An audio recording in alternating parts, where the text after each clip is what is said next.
donde no hay sustento, donde los sueños siempre se los lleva el viento. All right, guys. So we're about to get started. So this is gonna be our first ever podcast. Reason why we started doing these podcasts is just to kind of get not only our name out, but if of course y'all know that we've already started LFMN Studios. When anybody kind of comes in, they want to sign up, they want to be a part of our label. We're gonna do podcasts. We're gonna get you out there. We're gonna put you out there on Instagram, TikTok, Facebook. We want the world to see you before you get big, and that's what's happening. For anybody that may have seen this, y'all have already kind of seen that. My man Black Dope, we've already dropped probably about 5, 6, 7 videos probably in the last few weeks, and we're gonna continue to do it. But it's important for you out there and for the people out there to know kind of who Black Dope is, kind of who the man is. So kind of that's what we're doing today. The podcast today is just kind of introduce Houston, United States, the world to Black Dope. All right, so got a series of questions for you, Black Dope. How you doing today? All right, I'm doing pretty good. How about yourself, brother? I'm good. I appreciate you coming in. I appreciate you being on this first podcast. Thanks you for having me here, bro, and thank you for taking the time to interview me. Most of the people they don't have time. You make it happen. So for me, my appreciation to you and my respect all the time, bro. Yes, sir. Thank you for this. Yes, sir. All right, so guys, so Black Dope, I know him as Armando. I met Black Dope actually in our business life. Me and Armando both run Red Robin in Pearland, Texas. That's how I was introduced to him, and since then, me and Black Dope, we've been on a tremendous journey for the last 2 years that I've known him.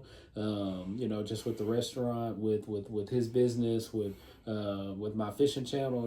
He's been very supportive in my fishing channel, kind of motivating me to get out there and do my thing. Also, yeah, go follow him. Another fishing channel. You want to know how to fish? You want someone to push you on game? He's the guy. I'm telling you right now. We're not copying it, bro. You shit for real. Yeah, and so when Black Dope really he really motivated me in the beginning with the fishing channel. I didn't know if that was something I wanted to do or something that I was confident in, and he motivated me. He watched the video, hyped me up, and I did some next video, hyped me up. So but he told me his dream about being an artist and getting out here and doing it. I said, my marketing is what I do. I mean, I can sell water to a fish. I can sell grass to dirt. So I said, let's get you out here and let's get this dream happening. So this is where we are, and this is why we're doing this today. So everybody, as I said before, I appreciate you watching. I got a series of questions for my man Black Dope. We're just gonna talk about kind of where he's from, why it is, and how it is, and then we're gonna go from there. Okay. So Black Dope. No further ado.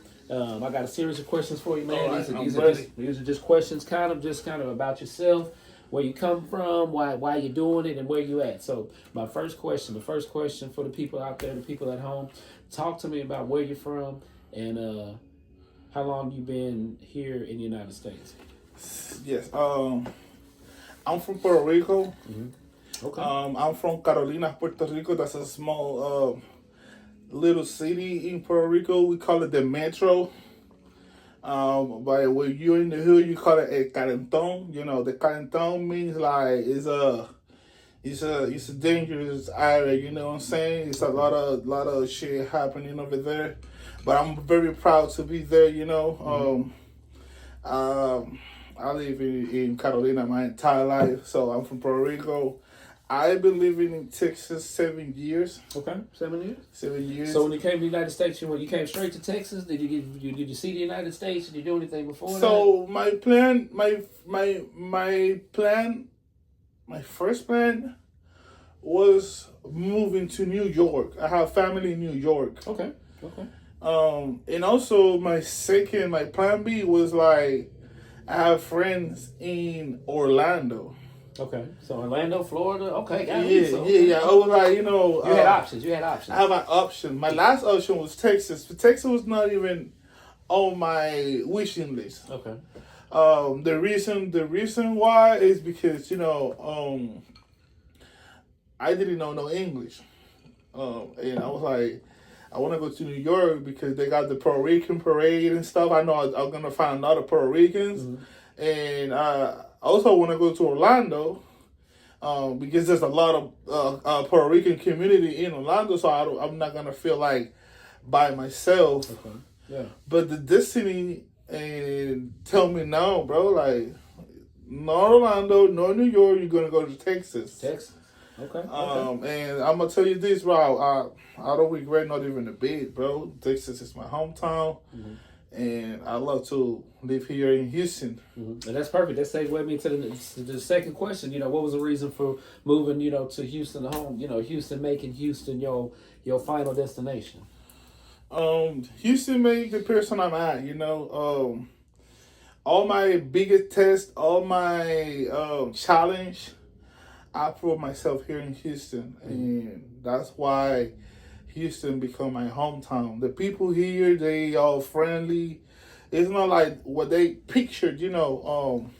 Where I come from, they have a different type of mentality. Oh, don't go there. You see this video, this Karen, this shit. Oh, you see that's gonna happen to you. But I don't let that to intimidate me or scare me. Okay. As soon as I touch Houston, bro, everyone opened the door for me. Everyone want to help me. Everyone have a job for me. Everyone was like, "Hey, don't be afraid. I know you don't know English, but we're here for you. So don't be afraid. If you need anything, let me know." And that made me comfortable. That made me like a family. You know, I feel like a family, and that's the reason, you know, I stay here. I used to have a lot of struggle in Puerto Rico, and when I get here and I see how easy everything was, I was like, you know what? No, nobody's gonna move me from here. This is gonna be my hometown. And so, and I'm hearing that, you know, you said you didn't know English, and you said you only been here for 7 years. So, from what I'm gathering is you learn English pretty quick. Yes. Talk to me about your journey from Spanish to English. That was a good journey. That was, you know, when I started working in Red Robin, I've been working in the kitchen my whole life. And when I started working in Red Robin, I'm like, this is easy, you know? Yeah. I'm done to be cooking long time ago. I don't want to be a line cook no more, you know? That was my mindset. So I tried to, you know, apply for a higher position. And Red Robin was like, "Hey, you got everything we need. You got everything we need. All you need to do is like learn a little bit English." They don't even tell me like, "Hey, you need to be a pro. You need no.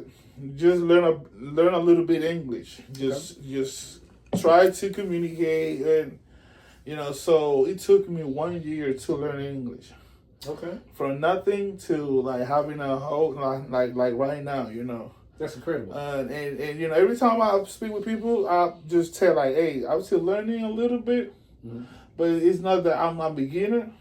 Maybe few words I'm gonna miss it, but just I can probably say I learn English and I'm a bilingual, you know."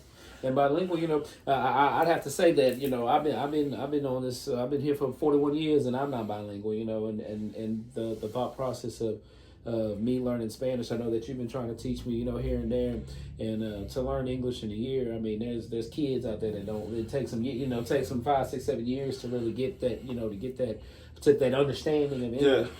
Just maybe working with you for 2 years, you know, not until you told me the story of you learning English, I wouldn't have believed it. I'd have believed you went to elementary school, middle school, high school. Yeah. You know, you did the arithmetic. Puerto Rico, they show you like the basic, like pollito, chicken, gallina, you know, shit like that. You know, they give you like music, like 1, 2, 3, 4, 5, 6, 7, A, B, C, D, E, F, G, shit like that. You know, but nothing like having a conversation. That doesn't happen over there. You know. What I used to do to learn English, the way I used to, my entire life, that was one of my dreams. Learn English, live in the United States. You know, when I get here and I see that opportunity, for me it was like, hey, it's now or never. You know. Yeah. And I'm gonna tell you this: people don't learn English or whatever any language because they are afraid to be bullied by someone else. Yeah. You are afraid to say hola because someone's gonna be like, ha, ha, ha. He said hola. Look at the way he said He it. didn't say it right. Right. He didn't say it right, but hola is hola. It don't matter what accent. Hola means hi. You know, it don't matter what accent. So when I understand that the accent is not important, the most important about English or about communication itself is like, I'm talking to you. You understand. You're talking to me. I understand. When I realized that was happening, I learned English. Yeah. I know English. Yeah.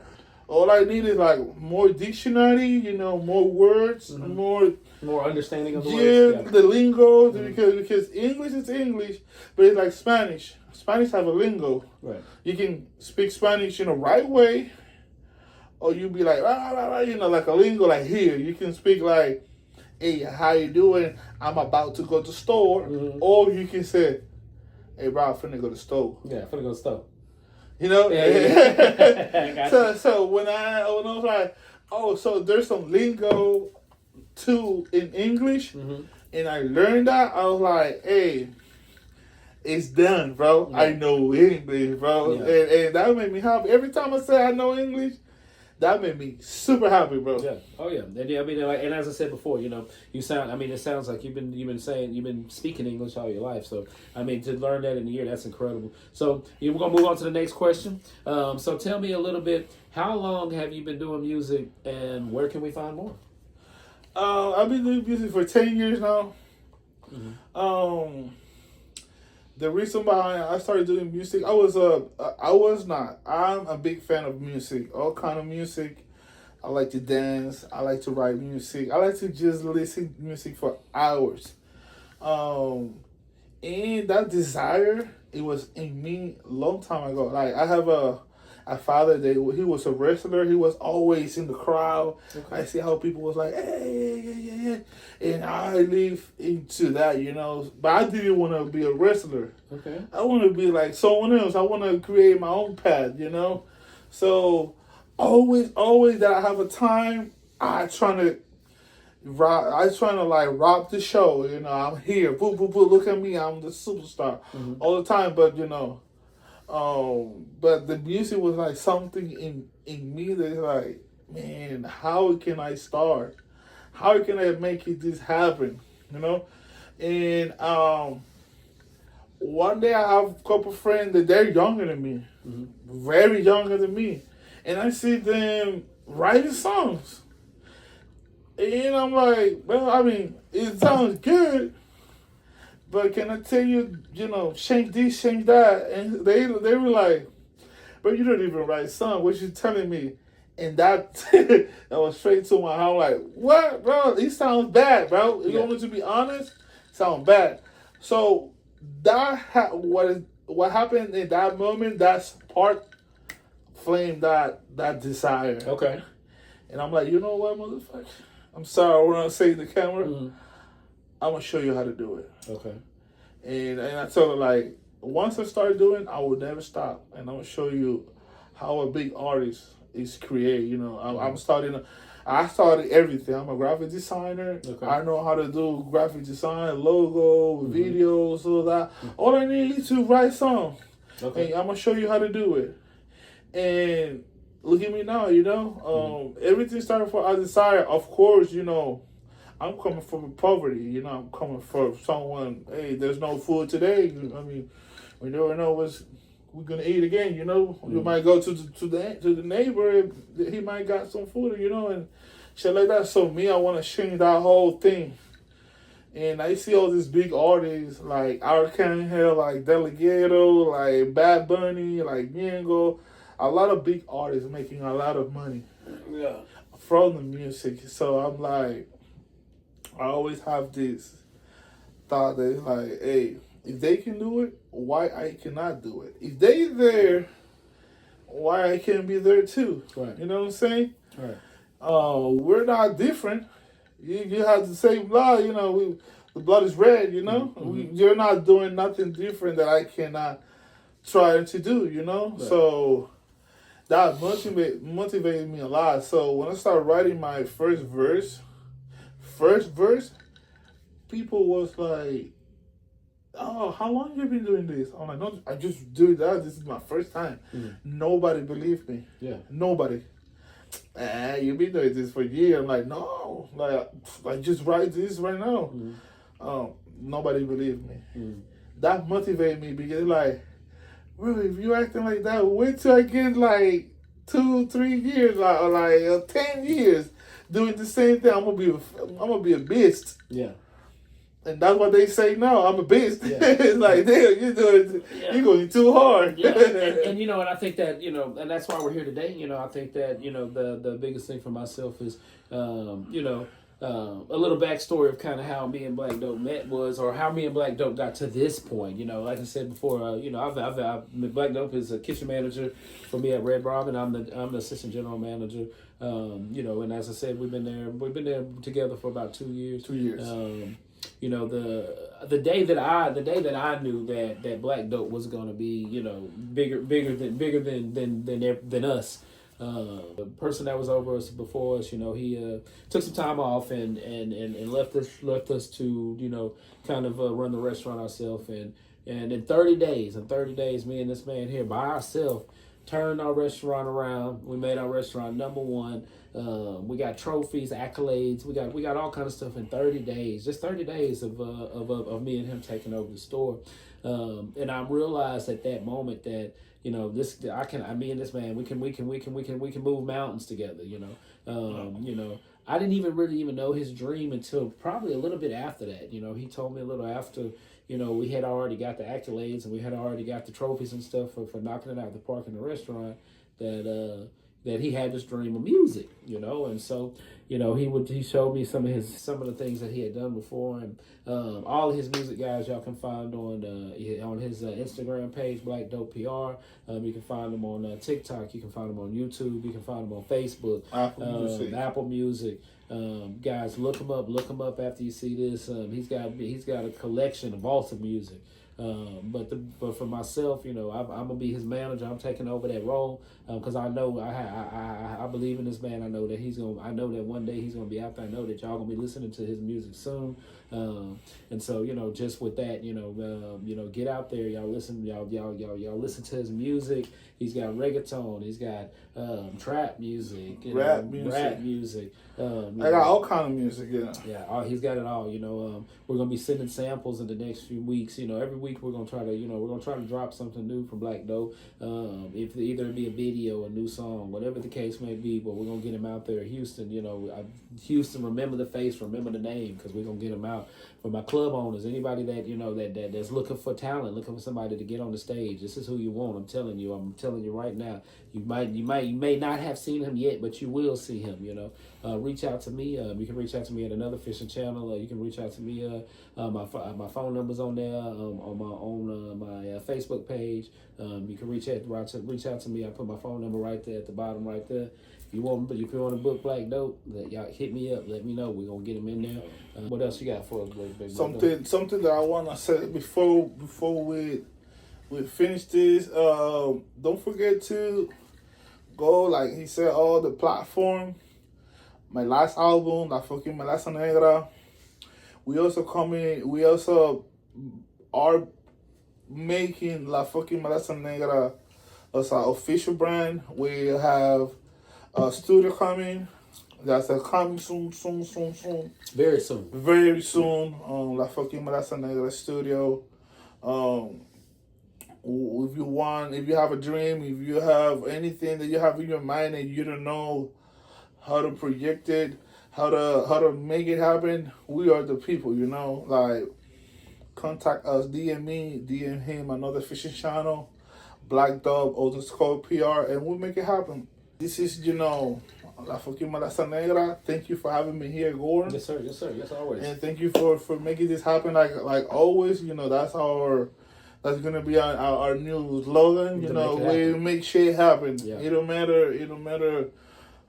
Nothing is impossible. The only thing is impossible is fly and breathe under the water. Yeah. The rest we can make it happen. We can make it happen. So yeah. And like you said, the studio guys is coming soon. If you have a dream, if there's a design you want, a logo, if you need music produced, if you want to make a music video, if you need photography, if you are a content creator and you want somebody to come behind you with a camera and edit those videos for you, this is where we're at LFMM Studios. We do it all, not just music. We like I said before, we're gonna do your photos, your photography, your Facebook, your Instagram. Hell, we'll even do OnlyFans if that's what you want. But we can do it all. Let us know. Reach out to us, DM us. Until then, I appreciate y'all watching our first podcast. The next one's gonna be much better. As we do these, like I said, this is the first one. We running with no script or anything. Also, before we go, a 318 rolling by you. We bring the body to your house. We bring the body to your backyard. Oh yeah, and so man, I do appreciate you plugging that in, man. I appreciate you. As you said, with 318 rolling by you, that's gonna be our next episode. We're gonna talk a little bit about where I came from, how I started the business. Ever since I told Black Dope about the business, he has been 100% behind me, following me, helping me with my business. So in the next episode, we're gonna talk a little bit about that and kind of figure out and tell you a little bit about kind of what we do, what we cook, what the menu looks like, and how you can get us to do your next wedding event or whatever it is that you have that you need a little food and you want us to come out and cook for you. Until then, I appreciate y'all watching the show. We'll see you on the next one. All right, see you in the next one. Thank you very much. Black Dude, a fucking malasanera, oíste, cabrón. Estamos activos. Brrr. Yo vengo de abajo, donde no hay sustento, donde los sueños siempre se los lleva el viento.